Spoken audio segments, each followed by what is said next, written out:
Well, hello, you insouciant long pigs of the internet world. It is me, your fucking awesome host, Tom of SG1, coming at you for a Starship official Starships collection review.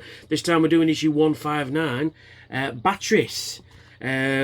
Yes, so there's the nice glossy magazine, a bit sort of dishevelled, that's how it came in the box, and the ship itself. More on that in a little bit. Let's get a crack on, shall we, boys and girls?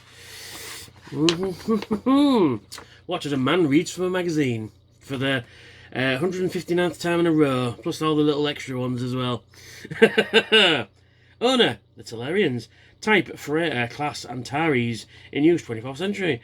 Length, 290 metres. Crew 12, weaponry, Merculite rockets. Nice CG render of the ship itself. I think it's the same from the front, just at a slightly different angle. Yes, it is, but that's no bad thing. That's a lovely image, actually. The Batris had a functional design that was built to transport cargo between star systems. It was far from elegant and clearly did not pass cutting-edge technology 21st century. Despite this, it was still fit for purpose for hauling freight. The Batris was discovered in the neutral zone by the crew of the USS Enterprise D. Who was surprised because the neutral zone was very far from the Talarian freighter normally operate. And there was some nice, lovely CG, another lovely CG render of the ship there. That's quite nice. And you got some images from, is it Heart of Glory? Is the episode it comes from? And you got Chorus there as well, which is pretty cool. Played by Vaughn Armstrong, and Vaughn Armstrong holds the record of playing the most aliens in Star Trek, because he's been 2 Klingons, a Cardassian, a Romulan, a Borg, a human, a Vidian. I think that's it, but I think he's been in a couple more. I think 11 characters I think he's played over the years. He's a great actor, I've met him. Great dude. Commander Chorus and his accomplice Conmel and Kunivas, that's an unusual Klingon name, considered political rebels after they voiced their opinion of the Klingon Federation peace treaty. They wanted to return to traditional warrior ways of their people, but faced arrest and execution for their beliefs. Later, Kunivas died from his injuries, which were inflicted on board the Batris when they fought off attacked by a Klingon battlecruiser. Chorus and Conmel were also killed when they tried to seize control of the Enterprise. If they'd just kept their mouth shut and waited a couple of years, they could have fought in the Dominion War. But there you go. And we got the topographical view there of the ship. Very nice indeed. Very nice, very nice. I think this was basis for quite a lot of models, quite a lot of ships in Star Trek, because I know there's another one coming quite soon after this one. I can't remember the name off the top of my head. According to Star Trek Encyclopedia, Michael and Denise Okuda, Batris was thought to be an Antares-class ship. It was very similar in appearance to the freighters, definitely identified in that class. No Talarians were found on the Batris by the Enterprise. This suggests that the Klingons had either killed the crew or hijacked the ship from a spaceport before the crew returned. Other Talarian vessels seen in Star Trek were warship, an observation craft. The warship was named Q-Marie. It appeared Next Generation Suddenly Human. It was armed with weapons including neutral particle beams, high-energy X-ray lasers, and Merculite rockets. And Klingons resurrected. Yeah, these were the first time we saw the Klingons on TNG. Apart from Worf, obviously. But I think apparently the way it's going to be... Yeah, as planned, Gene Roddenberry TNG never meant to feature the Klingons, but they brought back at the 11th hour, which is good because there's some great Klingon episodes in Next Generation. And then we've got an interview on Maurice Hurley, who sadly died, I think, a few years ago. 2015. And there's an article about him on there. He was showrunner of TNG for the first couple of seasons. I believe he was responsible for bringing us the Borg. They got some no images from the first season there, and we've even got Quark. Well, it's not Quark, but that's Armin Shimmerman who would later play Quark, which is pretty cool.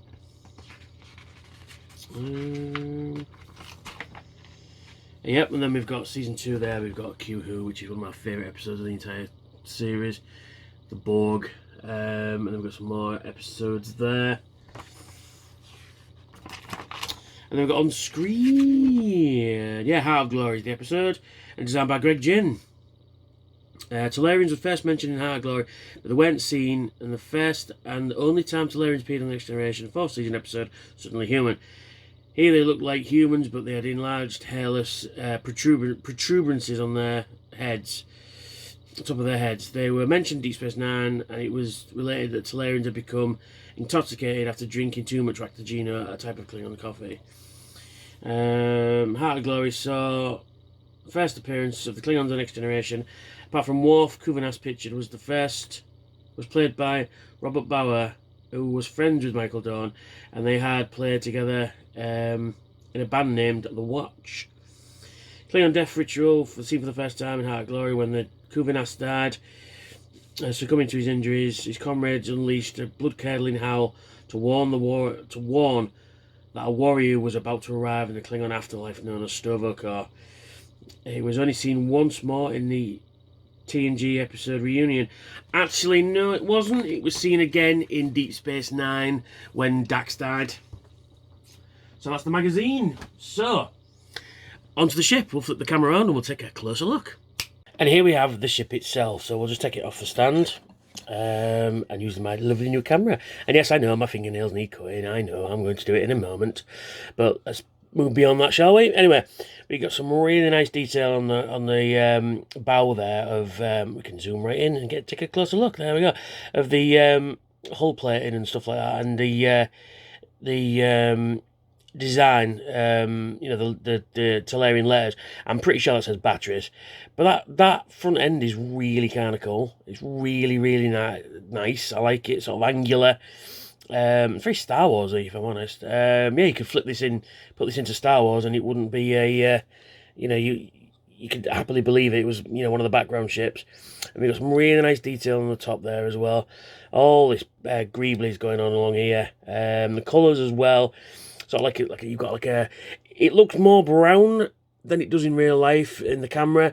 In real life, it looks more sort of very much like a Vulcan ship. It's got that sort of plant pot kind of look to it, kind of colour to it. You've got some really nice sculpted detail along there. And then we look at the aft section here as well. We've got some really nice engines. It'd be nice if they were coloured, but can't have everything. We've got some nice engines there. And again, with the greeblies going off, it looks really, really, really, really cool. And then we've got the underside, and again, more greeblies. I love this bit here. I can imagine that's the warp core. You've got some really nice sculpted detail in there, because in the episode, you don't really see that much of the ship. It's sort of there in the background, then it explodes. And then we've got what appears to be under here. Well, it's not really shown, but I mean, you can imagine that this is kind of like a shuttle bay maybe, or a docking port where like a worker bee flies in there with the cargo and stuff like that. And then you've got some more really nice detail in there as well. And you've got the cargo container section, which is just sort of generic but kind of works for cargo containers. It's really nice. And then you've got this section here with this oh, my nails are horrible, sorry.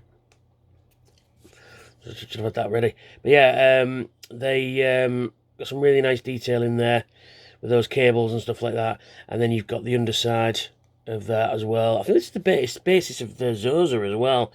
I think the Zosa was a modified version of this. I mean, you could put it that way and it still flies. It's still quite a good design. If you put it up, held it at a different angle, you could call that a new ship. You know what I mean? But yeah, you've got some really good detail in there. A very nice ship, actually. Really nice. Really, really, really nice ship. For a freighter. But that's the thing with this fucking collection. The freighters seem to be the best ships. Like the Fortunate and all those. They were fucking lovely ships.